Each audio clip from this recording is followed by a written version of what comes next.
Hello, plant-based buddies, and happy Wednesday afternoon. I got an amazing question today from a patient and led to a conversation that I think is reasonable to have with you guys here to try to better understand the way cardiovascular disease develops, okay? So firstly, cardiovascular disease is basically heart attacks, strokes, or other types of manifestations of arteries that get weakened and or narrowed by atherosclerosis. Atherosclerosis is the term that we give to the accumulation of fat deposits inside of the lumen, which means the opening of your arteries, okay? So as fat deposits inside the lumen of your arteries, it progressively narrows its opening, impedes blood flow, and then leads to manifestations caused by the lack of blood flow to that organ. I'll give you an example. If you have lack of blood flow to parts of your heart because of a narrowed circulation, that's called a heart attack. If you have narrowed arteries that lead to decreased blood flow in regions of your brain, that's a stroke. If it happens in your penis, if you're a man, you have erectile dysfunction. If it happens to your legs, in a blocked artery in your legs, that's called claudication. So to kind of keep in mind that you can have blocked arteries anywhere in your body, not just in your heart or in your brain, and it will manifest differently. Just a quick point on erectile dysfunction. The first cause of erectile dysfunction is in decreased blood flow to the male genitalia, which manifests as erections that are not as hard, not as long, and basically is a manifestation of cardiovascular disease, not just of old age. Now, cardiovascular disease is so common that people think it's normal.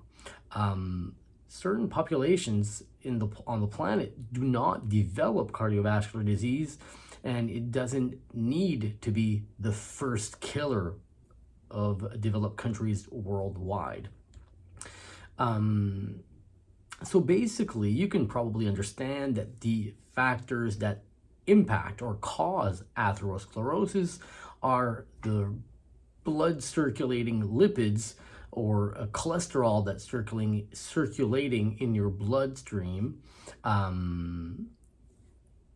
Basically, the levels of cholesterol or the dose of cholesterol you're exposed to in your bloodstream will determine the likelihood of developing atherosclerosis. Now, the dose is the concentration times the exposure length. So if you have low levels of cholesterol, but you're exposed to them for 50 years, that could be as dangerous as having high levels of cholesterol in which you're exposed to for 5 years, right? So it depends on the concentration that you have in your blood and how long you have it. I'll give you an example. If you have a cholesterol of 5.0, just to throw a number out there, but you're in your 20s, and I tell you that it's going to take 20, 30 years to develop a blockage with that 5.0 level of cholesterol, well, in your 50s, you're likely to have a heart attack. If your blood levels of cholesterol are low or normal, but high normal, and you're young, well, you have a lot of time to develop that blockage, right? Now, keep in mind that narrowing of a artery happens on a spectrum through time, and typically symptoms start to manifest when people have about a 70% blockage. So let's just put round numbers there. Don't quote me on the numbers, but they're pretty close. I'm just going to keep it simple so people can understand the concept. Now, if at 70% blockage of an artery by atherosclerosis that you start to get symptoms like erectile dysfunction, like angina, which is pain on exertion, chest pain on exertion, why do we wait that long to intervene? Now, that's a question I do not have an answer for. Most of medicine is reactive instead of preventive. If in your 50s you have a heart attack and we find blockages in your artery at age 50, likely you had atherosclerosis for 20 to 30 years before. Now, let's just say that we could have a magical, easy test that we can do to everyone in early adulthood, and in their 20s that they would have a manifestation of atherosclerosis, we would intervene right away. We would lower their blood levels of cholesterol and also lower the things that make that cholesterol circulating in your blood stick to the artery lining. Now, two concepts cause atherosclerosis. Your blood circulating levels of cholesterol, which we already discussed, but also the things that make that cholesterol stick.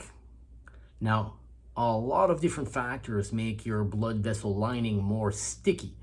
So hypertension, diabetes, smoking, being sedentary, having sleep apnea, having systemic inflammation caused by bad diet or by autoimmune disease, people that have higher levels of inflammation, of high blood pressure, etc., have stickier arteries. So that means that you may have blockages happen at a lower level of cholesterol.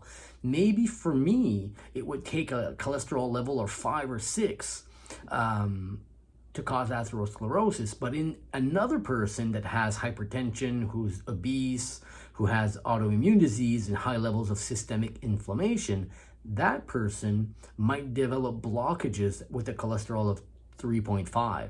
You know what I mean?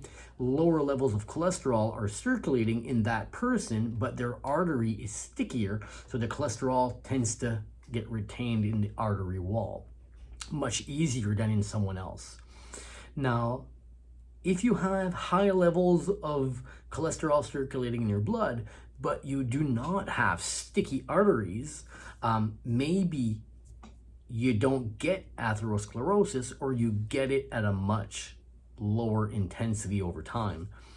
Now, studies on people that have had car accidents, or studies on organ donors, or on soldiers coming back from war after dying, show that atherosclerosis already is developing in most people in their 20s and 30s, even in their teenage years, where we can see the atherosclerosis precursor called the fatty streak. Now, that means that it's not you develop atherosclerosis overnight and you have a heart attack or a stroke. It is a process that happens over time with progressive narrowing of the arterial lumen until blood flow is so impeded that you have clinical manifestations. So most people here, and maybe even me, most people listening to this likely already have atherosclerosis. And if we would put everyone here through a full body scanner, we'd likely see blockages. Now, maybe we're going to see some 20 and 30% blockages. Maybe some people will never evolve to get to 70, depending on the stickiness of their arteries and depending on the levels of their blood circulating cholesterol. But if I knew today that I had a 30% blockage, I would do everything in my power to not make it go to 70, knowing that heart disease is the first killer of Canadians, Americans, and anyone living in the modern world. Now, what we already know is that some people will never develop cardiovascular disease. Some people don't even know what heart attacks are, but we eat a super inflammatory diet, high in saturated fat, animal protein, and high in dietary cholesterol that contributes to development of atherosclerosis. And we typically have very sticky arteries, high blood pressure, systemic inflammation from all the crap we're putting in our bodies, not exercising, not sleeping. It's the combination of both. So my tip to you is keep your arteries from being sticky by staying healthy, staying active, sleeping well, lowering stress, meditating, participating in activities that bring you joy, aiming for a healthy body weight, and eating as plant-based as is practical for you, while limiting the amount of saturated fat. Now, saturated fat you get in your diet is from animal protein, animal meats, dairy, and eggs. So try to do your best to stay away or to keep your levels of saturated fat that you get in your diet as low as possible. Keep in mind that the levels of saturated fat in your diet are actually much more important in terms of driving your blood cholesterol than the dietary cholesterol you eat. I'll say that again. The dietary cholesterol that you eat is esterified. That means that its molecular structure is not great in terms of absorption in your system. And the science, not just me, shows that your dietary saturated fat is a much more important driver of your blood levels of cholesterol than the actual cholesterol that you're eating. It doesn't mean that your dietary cholesterol is not impacting your blood cholesterol. It just means that in the balance, it's much less important than saturated fat. So right on. So just kind of keep in mind that you do not need to be a victim of cardiovascular disease. You want to keep your arteries as less sticky as possible, and you want to keep your blood levels of cholesterol as low as possible for as long as possible.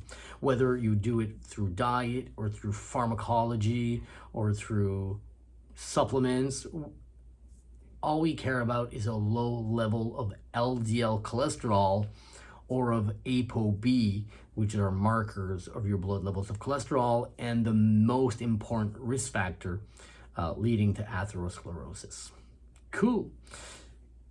Let me know if there's anyone here that actually has a diagnosis of cardiovascular disease, either for them, in their families. We know that from the Danish twin study that most of our risk factors, 80%, come from our lifestyle and not from genetics. So if you say, I have a lot of heart disease in my family, I'd say it's not necessarily heart disease that runs in families, it's bad diets and bad lifestyles that tends to run in families. That might be a little controversial, but it is definitely backed by the science. So do not shoot the messenger. Let me know what you think. Let me know if you liked this video. Let me know if you watched it till the end. The simple act of pressing like shows me that there's interest, and I so appreciate it. I know that my videos sometimes get 400 or 500 views and 20 people like it. I don't know how to interpret that.